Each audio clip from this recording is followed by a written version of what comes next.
Hello beautiful people, আসসালামু আলাইকুম। Welcome to my YouTube channel Nayan bike blog. Hopefully আপনারা সবাই ভালো আছেন।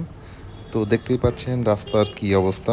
তো আজকে আমি এই রাস্তার এই অবস্থা নিয়েই কথা বলবো, যে বিশেষ করে বৃষ্টির দিনে আপনারা কোন কোন সতর্কতামূলক কাজ করলে আপনার বাইক অ্যাক্সিডেন্ট করবেন না বা ক্ষতির সম্মুখীন হবে না।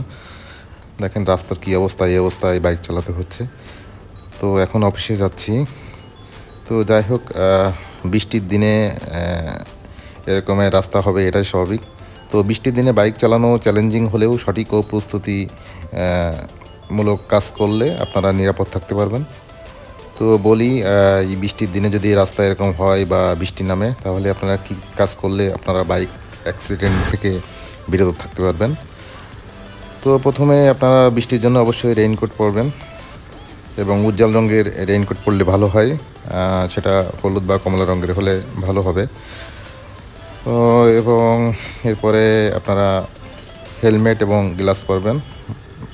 ফুল ফেস হেলমেট পরুন, যাতে বৃষ্টির পানি থেকে সুরক্ষা পাওয়া যায় এবং দৃষ্টিভঙ্গি বজায় থাকে।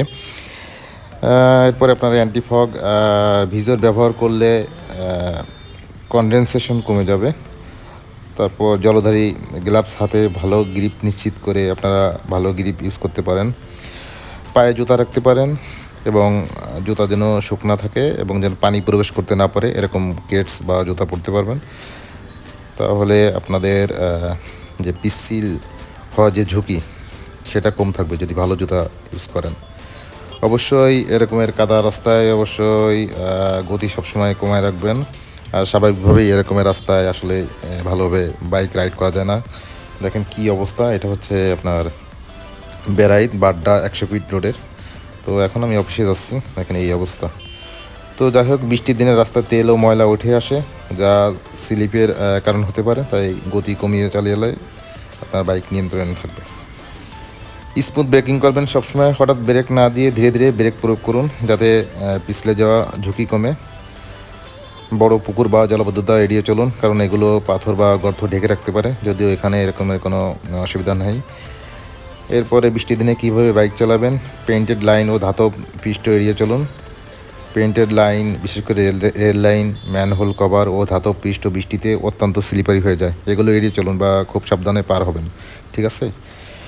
আর অবশ্যই রাত হলে হেডলাইট জ্বালাবেন। বৃষ্টির দিনে আপনারা দৃশ্যমানতা বাড়াতে হেডলাইট চালু রাখুন, বা দিনে বা রাতে যে কোনো সময় হেডলাইট চালু রাখতে পারবেন, রাতে তো অবশ্যই। এরপরে আপনারা বৃষ্টির দিনে কী করবেন, আপনারা বৃষ্টির পর রাস্তার উপর জমে থাকা যে পানি বা গর্ত বা অন্যান্য যে ম্যানহোল থাকে, সেগুলো অবশ্যই এড়িয়ে চলবেন। বৃষ্টির সময় অবশ্যই আপনারা আপনার বাইকের টায়ার প্রেশার চেক করবেন। টায়ারের হাওয়া কম রাখলে ভালো, এতে অ্যাক্সিডেন্টের ঝুঁকি কমায়। আর বাইক যখন ক্রস করবেন তখন অবশ্যই যদি যে কোনো যানবাহন, বাস বলেন, ট্রাক বলেন, যেটাই বলেন না কেন, অবশ্যই হর্ন দিয়ে আপনারা ক্রস করবেন, তাহলে অ্যাক্সিডেন্ট থেকে আপনারা বাঁচতে পারবেন। গাইজ, বৃষ্টির দিনে অবশ্যই আপনার বাইকের গতি স্বাভাবিক রাখুন। আপনি নর্মাল অবস্থায় যেভাবে বাইক চালান তার থেকে গতি কমাই দেন। বিআরটি একটা কথা বলছিল যে আপনারা যদি নর্মাল গতিতে গাড়ি চালান, তার থেকে অর্ধেক কমাই দেবেন যদি বৃষ্টি হয়। ফর এক্সাম্পল, আপনি যদি নর্মাল গতিতে 60 স্পিডে বাইক চালান, সেক্ষেত্রে আপনি বৃষ্টির সময় 30 স্পিডে বাইক চালাবেন। তো এইগুলো মেনটেন করলে আশা করি আপনারা বাইক অ্যাক্সিডেন্ট থেকে নিরাপদ থাকবেন এবং সেফলি আপনারা আপনার গন্তব্যে পৌঁছে যাবেন। তো আশা করি ভিডিওটা ভালো লাগছে। ভালো লাগলে like, share, comment and subscribe করতে ভুলবেন না। আল্লাহ হাফিজ।